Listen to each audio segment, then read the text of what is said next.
harus kita mainkan untuk membendung itu semua. Begitu saya ajak dari sekarang. Yang pertama, tarik semua anak-anak orang Islam dari sekolah-sekolah Kristen. Setuju? Setuju. Yang kedua, stop pembangunan gereja-gereja liar di kampung-kampung, saudara. Tidak boleh ada pembangunan gereja liar tanpa izin. Kalau gereja yang ada izin resmi sudah lama dibangun, kita tidak ganggu.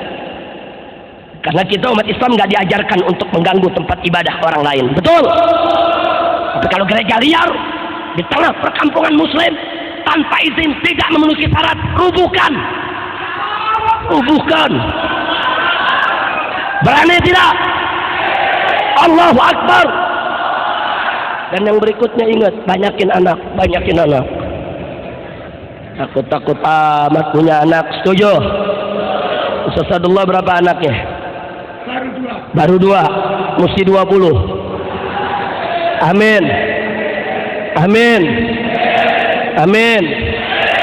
Kalau ladangnya sempit dapat 2, cari ladang lagi.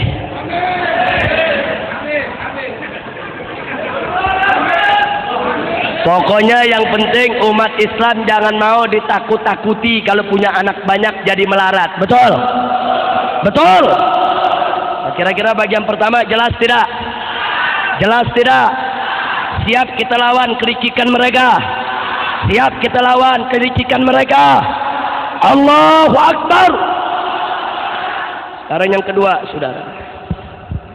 Yang kedua, Amerika Serikat dan sekutunya tahu betul kalau negara Republik Indonesia adalah negara kaum muslimin yang teritorialnya paling luas di dunia, saudara. Dari Sabang sampai Merauke kita punya 3 waktu. Ada wilayah Indonesia Barat, Tengah, dan Timur. 3 waktu, saudara. 3 waktu.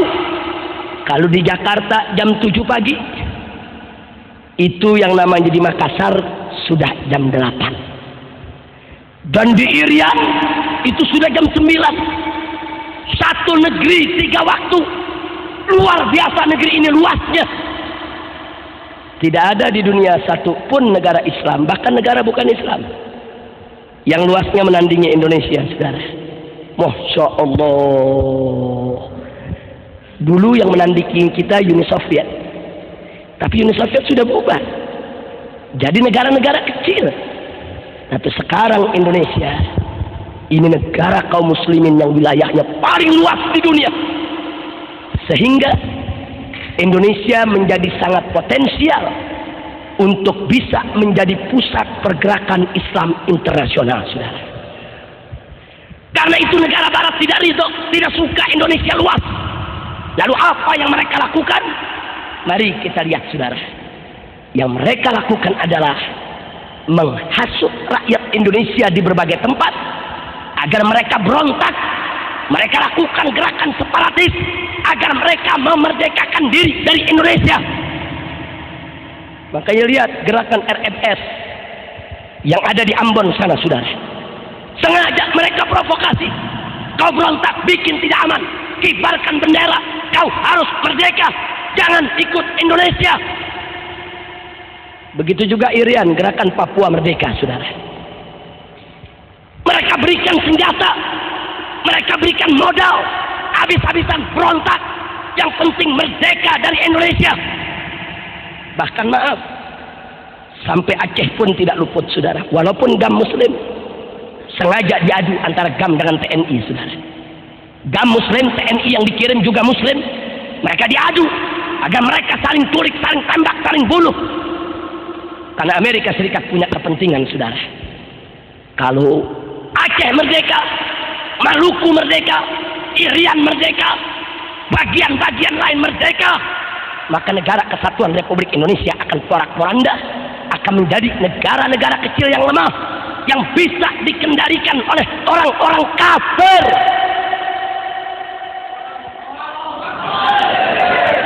Hati-hati, saudara. Makanya Anda jangan kaget. Siapapun di Indonesia yang ingin berontak, mau merdeka, didukung, saudara. Diberikan senjatanya, diberikan modalnya, didukung. Yang penting Indonesia pecah. Mereka sudah berhasil melepaskan Timur-Timur dari pangkuan republik. Dan saat ini mereka ingkar Irian, mereka ingkar Maluku, mereka ingkar Aceh, mereka ingkar Riau, Minahasa, Manado, semuanya. Maka itu saya ingatkan umat Islam, jangan terpancing. Kewajiban kita untuk menjaga keutuhan republik ini. Karena selama Indonesia bersatu tidak pecah, kita menjadi negara paling luas di dunia. Kita punya potensi dan kekuatan yang bisa mengimbangi kekuatan Barat. Tapi kalau kita sudah pecah, kita lemah, kita tidak punya kekuatan, dan kita akan diinjak-injak oleh orang kafir. Allahu Akbar. Saya mau tanya semua yang ada di sini, mau diinjak-injak sama orang kafir tidak? Mau negara Indonesia ini pecah tidak? Maka itu merupakan kewajiban kita, saudara. Tidak boleh kita biarkan republik ini terpecah belah. Tidak boleh kita biarkan republik ini cerai-berai. Tidak. Begitu kita cerai-berai, begitu kita pecah belah, kita hanya akan jadi bulan-bulanan mereka. Kita akan lebih dipermainkan oleh mereka. Kita akan diadu sesama kita. Masya Allah. Makanya hati-hati Pak, Bu. Semenjak dulu Amerika sudah lihat di Indonesia ini ada dua hijau yang kuat. Ada dua hijau yang kuat. Hijau yang pertama adalah hijau Islam. Hijau yang kedua adalah hijau tentara, saudara. Karena itu kalau mau menghancurkan Indonesia, hancurkan dua hijau ini. Maaf, tentara sudah dihancurkan, saudara. Tentara sekarang ini kayak macan ompong. Tentara sudah dihancurkan, dihujat di mana-mana, dirusak, diberi, disikat. Dan Anda biar tahu, saudara, sengaja tentara kita diembargo, tidak boleh beli senjata, tidak boleh beli amunisi, tidak boleh beli peralatan perang. Ya, tentara kita mau dikebiri habis-habisan, saudara. Hati-hati Pak, Bu ya.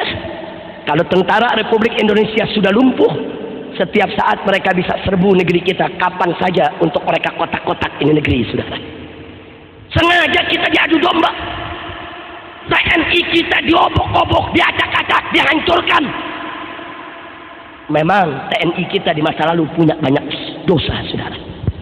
Punya banyak kesalahan. Tapi jangan sampai kita lupa diri. Kalau negeri ini tanpa tentara yang kuat, siapa yang mau jaga negeri ini? Siapa yang mau melakukan pertahanan di perbatasan?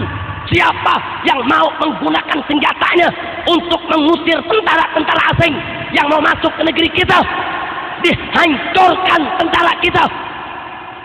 Tolong dicatat, tentara kita saat ini sudah hancur, saudara.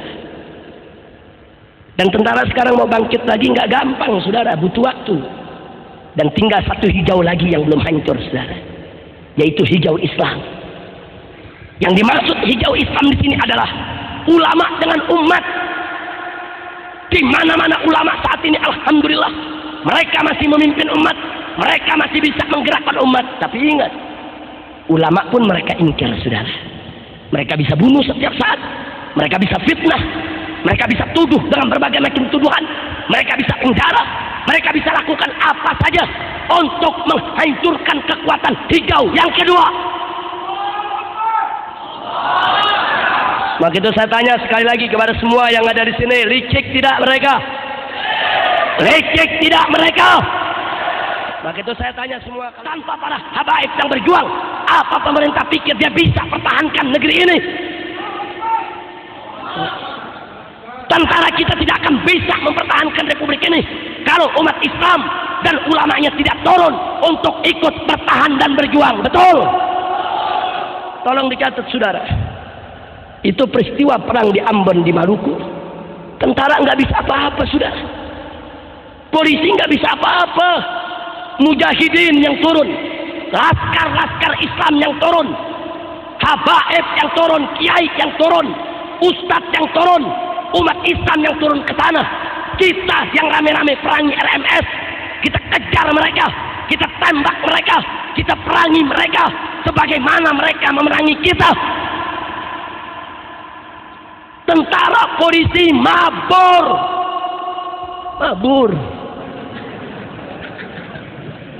Di Pasuruan aja pada bisa megang kumis, saudara. Di Ambon mabur. Mabur. Loh, kenapa polisi dan tentara bisa mabur? Orang mereka juga pecah kok. Polisi yang muslim dengan polisi yang Kristen saling tembak. Tentara yang muslim dan tentara Kristen saling tembak. Mereka sendiri kacau kok. Makanya saya ingatkan kepada pemerintah, jangan menuduh ulama sembarangan. Tanpa kehadiran mujahidin, tanpa kehadiran para laskar Islam di Ambon kemarin, dengan izin Allah, mungkin Maluku sudah lepas dari Republik, saudara. RMS punya senjata lengkap. Mereka punya senjata otomatis. Tapi berhadapan dengan laskar-laskar Islam, mereka tidak mampu. Mereka bantai pertama saudara kita. Banyak kaum muslimin yang mati. 1 tahun kita digempur habis-habisan. Tapi begitu mujahidin turun, laskar turun, ulama turun, umat Islam turun, mereka porak-poranda. Masya Allah. Jadi pemerintah mestinya bersyukur kepada Allah dan berterima kasih kepada umat Islam. Kalau umat Islam nggak berjuang di Ambon, udah lepas dari kemarin, saudara. Biar Anda tahu. Nah, karena itu sekarang saya tanya semua, mau Indonesia pecah tidak? Siap bela kita punya negeri? Siap jaga persatuan kita punya negeri? Betul. Allahu Akbar. Maka itu upaya dari manapun yang ingin memecah belah kita harus kita tolak. Nggak boleh kita pecah belah. Nggak boleh kita saling gontok-gontokan. Masya Allah. Ingat, tanpa persatuan kita nggak bakal bisa mempertahankan republik ini, saudara. Kira-kira bagian yang kedua ini jelas tidak? Jadi saya ulangi secara singkat, bagian kedua, kita punya potensi negara kaum muslimin yang teritorial wilayahnya terluas di dunia. Amerika tidak suka, dia mau hancurkan ini. Bagaimana caranya? Dukung orang Indonesia yang mau berontak. Kalau perlu yang nggak mau berontak dibakar supaya mereka berontak, saudara. Nah, karena itu kita boleh protes pemerintah, kita boleh kritik pemerintah, tapi jangan kita lakukan pemberontakan, saudara. Karena begitu pemberontakan kita lakukan, itu yang mereka tunggu, saudara. Itu yang mereka inginkan. Dia mau hancurkan kita. Nah, begitu kepada tentara kita minta supaya mereka memperbaiki citra, bangkit kembali, jaga republik ini. Jangan diulangi dosa masa lalu. Betul. Kepada kepolisian juga begitu. Jangan mentang-mentang tentaranya udah mulai lumpuh, polisi kayak koboi. Ini dia nih, mentangkep sono, tangkep sini, larang sono, larang sini, koboi loh. Betul. Polisi juga berkewajiban untuk menjaga keutuhan Republik Indonesia. Insya kita masuk yang ketiga. Tadi saya katakan kita hanya sampai yang ketiga. Yang ketiga, saudara, tidak ada yang pungkiri negara Republik Indonesia dari segi kekayaan alamnya, hasil buminya, kekayaan hutannya luar biasa, melimpah, saudara. Kaya betul ini negeri, saudara. Bahkan pernah dikalkulasi, kalau kekayaan Indonesia diolah dengan baik, jangankan penduduk 200 juta, penduduk 1 miliar sekalipun, kita tidak akan miskin. Indonesia kaya. Dan tolong dicatat, apa yang kita nggak punya? Emas, bauksit, nikel, baja, uranium, batu bara, semua kita punya, saudara. Sampai uranium itu bahan baku untuk membuat tenaga nuklir, saudara. Indonesia penuh. Tinggal kita olah, kita bisa punya nuklir, saudara. Amerika tahu kita kaya, saudara. Karena itu Amerika tidak izinkan Indonesia mengelola kekayaannya. Kita ditekan supaya kita tetap miskin, supaya kita tetap melarat, supaya kita tetap menderita, supaya kita tidak bisa mengelola kekayaan kita. Dimiskinkan. Masya Allah. Makanya Anda bisa lihat dari Sabang sampai Merauke, perusahaan-perusahaan minyak terbesar yang ada rata-rata milik Amerika dan sekutunya, saudara. Mobil Oil, Exxon Mobil, Caltech, coba kita lihat di mana-mana perusahaan-perusahaan Amerika yang raksasa besar Mereka yang buka tilang minyak, disedot minyak kita, dan pembagiannya tidak adil. Kita cuma dikasih ampas, kita dibikin miskin. Makanya dari dulu Pak, dari beberapa tahun yang lalu Front Pembela Islam sudah menyerukan usir Amerika dari Indonesia. Kita nggak butuh bergantung kepada mereka. Kita bisa kaya kalau olah kekayaan kita. Kenapa kita harus mempertuhan Amerika? Dikit-dikit Amerika, dikit-dikit Amerika. Apa kita pikir Amerika akan membuat kita maju? Tidak. Walan tardu ankal yahudu walan nasara hatta tattabi'a millatahum. Amerika tidak akan pernah mau kita jaya. Tidak. Insyaallah. Jadi biar Anda tahu, kekayaan ini kita dikebiri habis-habisan. Minyak kita disedot habis-habisan, saudara. Belum emasnya dan kekayaan laut serta hutannya. Padahal kalau dikelola dengan baik, Indonesia jangankan 200 juta, 1 miliar penduduknya tidak miskin, saudara. Ini negeri kaya, kaya. Tapi kita sengaja dimiskinkan. Nah, bagaimana solusinya? Solusinya kita mesti tolak kehadiran Amerika di sini. Tidak ada solusi lain, saudara. Nggak bisa kita selamatkan kekayaan alam kita kecuali musuh-musuh yang mengeruk kekayaan kita, yang menyedot minyak kita, usir dari republik ini. Kita bisa mandiri untuk bangun negeri kita sendiri. Betul? Ya Allah, saudara, jangan bergantung kepada Amerika. Bukan kita yang butuh mereka, mereka yang butuh kita. Mereka keruk kekayaan kita, biadab. Jadi di sini kita tidak ada jalan lain kecuali terus dorong pemerintah, usir mereka dari republik ini. Ambil alih itu perusahaan semua, gunakan pengelolaannya untuk kemakmuran bangsa Indonesia. Insya Allah. Kira-kira jelas? Sekarang yang keempat. Ini yang keempat yang gak kalah pentingnya, saudara. Subhanallah, tabarakallah. Jeleknya Indonesia. Ternyata Indonesia saat ini boleh dikatakan negara kaum muslimin yang dakwahnya paling bebas di dunia, saudara. Kita mau bikin tablik akbar kapan saja. Kita mau bikin maulid di mana saja. Kita mau bikin pengajian suka hati kita. Mau di masjid, di musola, di jalanan, di pasar, di terminal, di stasiun, di mana saja. Kalau perlu jalan raya bisa kita tutup untuk tablik akbar. Betul? Itu Indonesia, saudara. Tapi kalau Anda berangkat ke negeri Islam lainnya, jangankan negara Arab, ke Malaysia, negara tetangga, Anda nggak bisa menggelar tablik sembarangan seperti di Indonesia, saudara. Di Malaysia ceramah mesti pakai surat izin mubalik. Biar Anda tahu, nggak gampang, saudara. Malaysia negara jiran. Apalagi di Saudi, bikin maulid ditangkap. Ya kenyataan kok. Coba lihat. Bikin maulid dimusuhin, ditangkap. Orang bikin maulid sampai kayak penjahat. Coba lihat. Anda nggak dapat sebebas Indonesia, saudara. Ini kelebihan Indonesia. Jadi walaupun ada upaya-upaya dari oknum-oknum tertentu untuk mengebiri dakwah, untuk mengecilkan dakwah, untuk melarang-larang dakwah, tapi tetap sampai detik ini umat Islam masih bisa dengan bebas untuk mengadakan dakwah di mana-mana. Betul? Betul. Kebebasan ini bukan karena pemberian pemerintah, tidak. Tapi kebebasan ini adalah pemberian Allah, di mana karena umat Islam yang memperjuangkannya sejak dulu sampai sekarang. Karena mereka tidak mau didikte oleh pemerintah dalam soal dakwah tabligh. Tetap dari dulu, bahkan di zaman Orde Baru sekalipun yang kiai ulama ditangkapi, tetap dakwah semarak di mana-mana. Betul?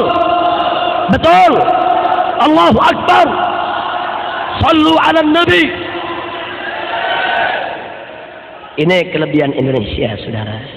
Tapi jangan lupa, kelemahannya juga ada sisi negatifnya. Saking bebasnya, aliran sesat merajalela. Nah, ini negatifnya nih. Saking bebasnya, saudara.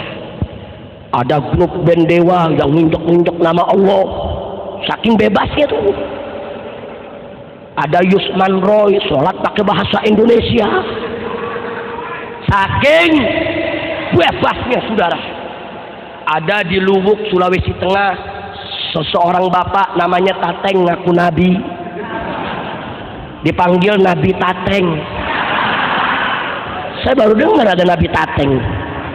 Besok ada Nabi Udin, Nabi Entong. Masya Allah, saking bebasnya, saudara. Di Probolinggo ada aliran nggak bener lagi, betul? Betul. Saking bebasnya, sampai Inul goyang lebor tiap malam. Kayaknya orang Pasuruan nih. Betul.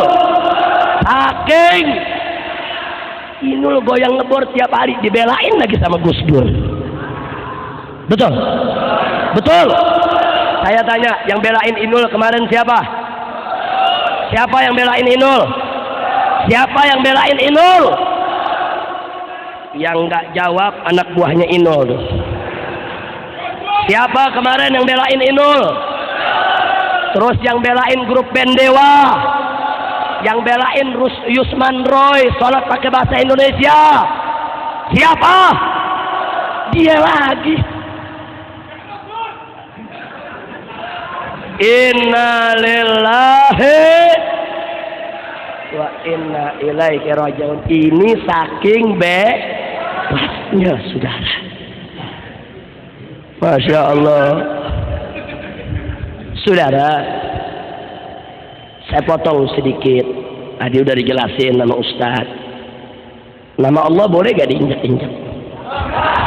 Boleh tidak? Boleh tidak? Allah berfirman dalam Al-Quranul Karim, faqala ta'ala sabbihisma rabbikal a'la. Sucikanlah nama Tuhanmu yang maha tinggi. Nabi kita tercinta Sayyidina Muhammad sallallahu alaihi wasallam, dalam satu hadis sahih, dalam satu riwayat disebutkan, tatkala beliau mau masuk ke kamar mandi, beliau punya cincin dicopot dulu, saudara. Cincin Nabi dicopot, ditaruh di luar, baru Nabi masuk kamar mandi, saudara. Kenapa? Karena di cincin Nabi ada nama Allah. Coba lihat. Sekarang nama Allah dibikin di karpet, diinjek-injek sama anak muda, lagunya lagu rock lagi. Udah gitu vokalisnya bukan Islam, kafir. Biadab tidak? Biadab tidak? Kita kasih tahu sama dia, kau salah. Itu lambang yang kau pakai, kaligrafi bertuliskan Allah. Kalau kau tidak tahu, kita kasih tahu. Ini buktinya, buku-buku kaligrafi. Kita hadirkan ahli kaligrafi. Nah, kau sudah telanjur injek-injek 1 jam lebih di TV langsung. Kita punya rekamannya. Nah, sekarang kau minta maaf kepada umat. Kalau kau hilaf, itu yang pertama. Insya Allah umat akan memaafkan. Betul. Nah, yang kedua, kau jangan pakai lagi tuh kaligrafi bertuliskan Allah untuk dunia musikmu. Betul. Supaya di kemudian hari jangan sampai terulang. Kita udah kasih tahu, tobat, minta ampun kepada Allah. Bukan dia tobat, ngelapor ke Gus Dur. Ya Allah, dia datang, dia tanya Gus Dur, Gus, ini tulisan Allah bukannya? Mana dia tahu?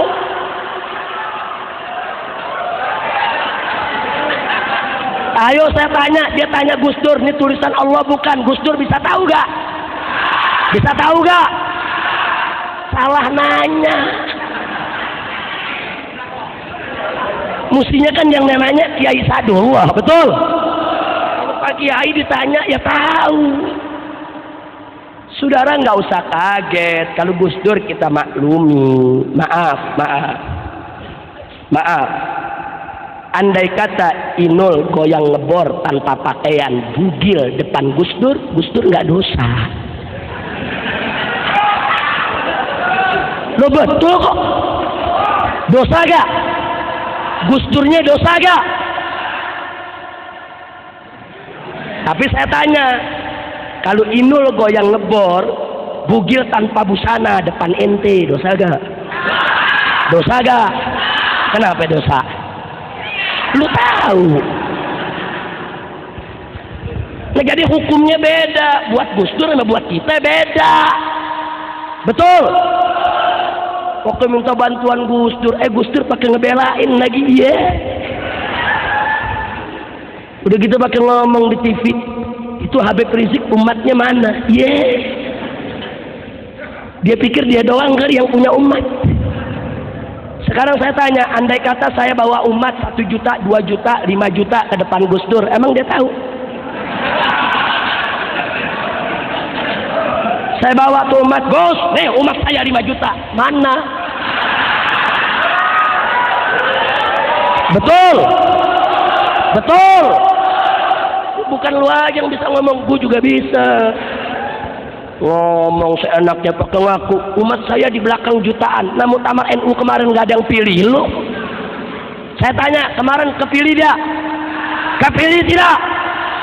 NU udah ninggal. Pakai belagu, pakai mengebelain, Saudara, maaf. Kemarin waktu dia belain Inul, saya lihat udah mengkelap, tapi nggak bisa ngomong apa-apa ya, lagi di penjara. Kita di penjara lihat TV, Inul dibelain Gus Dur, ya Allah. Nah sekarang Gus Dur mau ngebelain, gue nggak di penjara, gue di luar. Nggak bisa, saudara. Saya bicara begini, kita tidak mau melawan Gus Dur, bukan kurang ajar dengan Gus Dur menjelekkan dia, tidak. Tapi yang hak harus dikatakan hak, yang batil harus dikatakan batil. Demi Allah, andai kata Gus Dur di jalan Allah istiqomah, lurus, saya sumpah cium tangan Gus Dur, saya siap, saudara. Tapi kalau Gus Dur coba-coba bela maksiat, bela kemungkaran, demi Allah, jangankan 1 Gus Dur, 1000, 1 juta Gus Dur pun akan kita lawan untuk membela Allah. Allahu Akbar. Allahu Akbar. Masya Allah. Saya tanya semua yang hadir sini, nama Allah diinjak-injak boleh tidak? Boleh tidak? Boleh tidak? Jadi kalau grup band Dewa nginjak-injak dosa tidak? Salah tidak? Tuntut jangan. Tuntut jangan. Tuntut jangan. Baik, andai kata grup band Dewa dibelain sama Gus Dur, lawan terus jangan. Lawan terus jangan. Bukan lu aja yang maju tak gentar, gua maju tak gemetar. Pusing-pusing sama kira-kira jelas tidak? Wah, akhirnya Dewa begitu lihat 1000 Gus Dur mau dilawan, jadi Dewa mabok dia. Begitu jadi Dewa mabok, celeng, dia minta bantuan Profesor Dr. Quraisy. Dia minta bantuan, saudara. Saya diserbu sama wartawan. Habib, apa masih mau nuntut ini? Saya bilang, kenapa? Sekarang grup band Dewa udah dibela. Bela Gus Dur, Profesor Doktor, MUI. Apa Habib masih mau lawan? Profesor ini, Beb. Profesor. Ya artinya kan cuman dia nggak ngomong. Habib kan bukan profesor. Cuma dia nggak ngomong begitu. Apa Habib mau lawan? Profesor nih, Profesor. Yang ngebelain nggak tanggung-tanggung. Profesor Dr. Quraisy, Profesor Din Samsuddin, Sekretaris Umum MUI. Saya bilang, saya jawab, Mas, begini Mas ya. Kita kalau sakit gigi datang ke dokter gigi, walaupun dokter giginya bukan profesor. Betul. Jangan ente sakit gigi datang ke dokter kandungan, walaupun tuh dokter kandungan profesor. Ente sakit gigi datang ke profesor kandungan, dibikin beranak ente. Betul. Betul. Jadi orang kalau sakit gigi cukup ke dokter gigi. Jadi kalau Mas mau tahu itu kaligrafi tulisan Allah atau bukan, jangan tinggi-tinggi nanya profesor ketinggian. Jangan tanya santri yang belajar khot, tanya santri yang belajar kaligrafi. Walaupun bukan profesor, dia tahu kalau itu tulisan Allah. Untuk mengetahui tulisan itu Allah atau bukan, jadi profesor dulu ketinggian. Nggak perlu jadi profesor, sudah. Lihat sepintas kita tahu kalau itu tulisan Allah. Betul. Jadi grup band Dewa Pikir nih dengan dia deretin profesor, dipikir kita mundur. Udah gitu profesornya Habib juga lagi. Jadi dia mau adu, sudah. Habib mau diadu, ustadz sama ustadz mau diadu. Dipikir kita bakal mundur kali. Udah gitu mentang-mentang dibela sama MUI, pakai ngancam di TV. Kami akan tuntut balik Mas Rizik.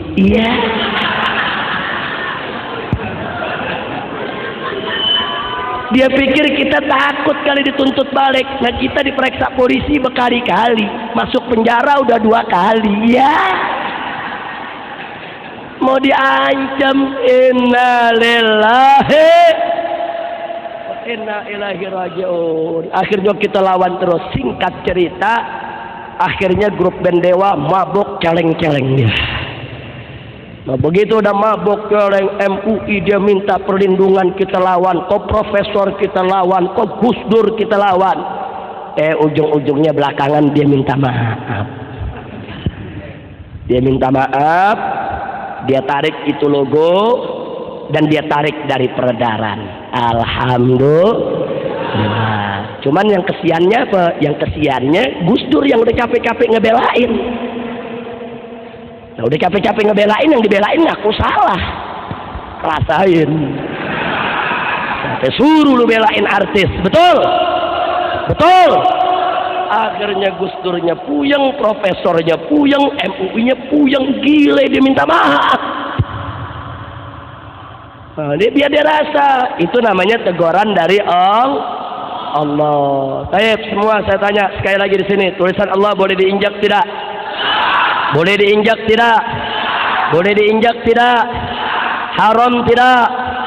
Haram tidak? Jadi kalau diinjak tulisan Allah kita marah tidak? Yang injak tuntut jangan. Kalau yang injak dibelain Gus Dur lawan jangan. Kalau yang bela 1000 Gus Dur lawan jangan. Kalau yang bela 1 juta Gus Dur lawan jangan. Allahu Akbar. Sallu ala Nabi.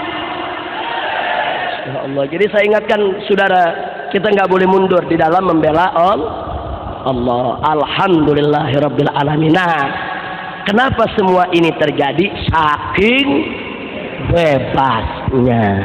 Ini dia nih. Nah, baik, kita lanjutkan yang ketiga ini.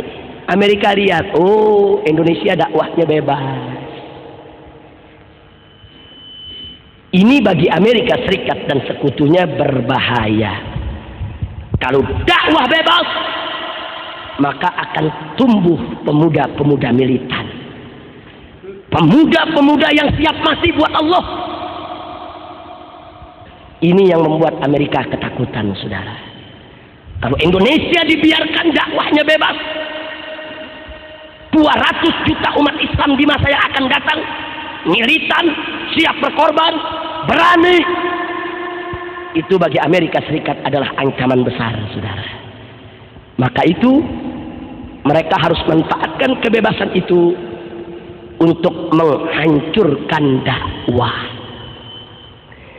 Dakwah kita bebas, dakwah kita semarak. Mereka cari cara bagaimana dakwahnya dihancurkan. Sebelum saya lanjutkan, saya ingin ajak saudara-saudara untuk melihat sejarah.